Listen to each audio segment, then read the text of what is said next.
Hey friends, I'm so glad to have you with us today. This is Susan Yates, author and speaker, and this is a special blog. This blog is unrehearsed, unedited, unprofessional, and done with just a cell phone. Yep, we're just going to have a casual time together. I'm really excited though because I wanted to share with you a little bit about my new book, Cousin Camp. John and I, for 11 years, have had cousin camp for all of our grandkids. Now you have to be 4 years old to come, but the past 11 years we began, actually I'll show you a picture of our very first one. This is our very first camp where we began with 5 children from 3 different families, and this is my oldest grandchild, my granddaughter Callie, who's with me today. She's in her last year of college at the University of Virginia. Go Who's for all you Who fans out there. Go Who's. Go Who's, that's right. And I asked Callie if she would join me in talking a little bit about cousin camp and what it's meant to her as the oldest of 21 grandchildren. So take it away. It's hard to describe in just a few words. The first thing that comes to mind is joyful chaos in so many different ways. And actually, a couple years ago, right before I was going off to school, I wrote a little blog post about it, and I'd love to read that. That'd be now. great. In her own words, Callie Gaskins. Here it goes. I'd say I'm exhausted, but that would be a gross understatement.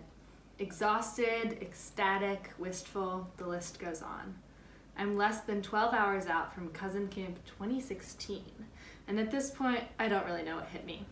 I spent the weekend enveloped in chaos and occasional sweet cousin cuddles, but in my tired state, everything seems like a blur. Yes, we did sit through morning quiet times and afternoon rest periods, but those brief instances of calm are overshadowed by the pandemonium of the rest of the weekend.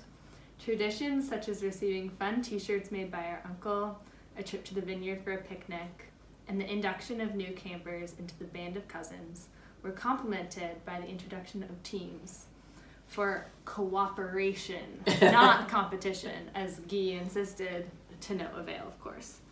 And the highlight of the weekend, a giant obstacle course. However, of all these planned activities, while fun, they were not the highlight of cousin camp. They never are. The real highlights were the impromptu things, precariously stacking 5 Eno hammocks on top of one another, catching what was probably the second largest fish to come out of the pond, one of the boys insisting that watermelon is, of course, a fruit of the spirit, and guacamole making competitions, among other things. These delightful times serve as catalysts for what I hope will become lifelong relationships between us cousins. As I lay in bed on Sunday night trying not to wake the cousin asleep next to me, I couldn't help but think back on the past 9 years of cousin camp. From the Fab 5 that we saw in that picture in 2008 to the terrific 21 this year, camp has always been a highlight of my summer. Although I may occasionally complain about my role, I'm so lucky to be the eldest. I've been able to watch all 20 of these little ones grow up, finally make it to age 4, and attend their first cousin camp, ending the weekend more than excited for next year. These sweet ones are a huge part of my life, and I can only hope that as I head off to Charlottesville in the fall, I won't be leaving this behind. I don't want to be a distant memory for the youngest ones, but someone who is just as important to them as they have been to me. I'm so grateful that my grandparents instituted the tradition of cousin camp, because it's the perfect way to ensure that there will always be a reason for us to get together year after year. Oh, thank you. Aren't I lucky? I am so blessed.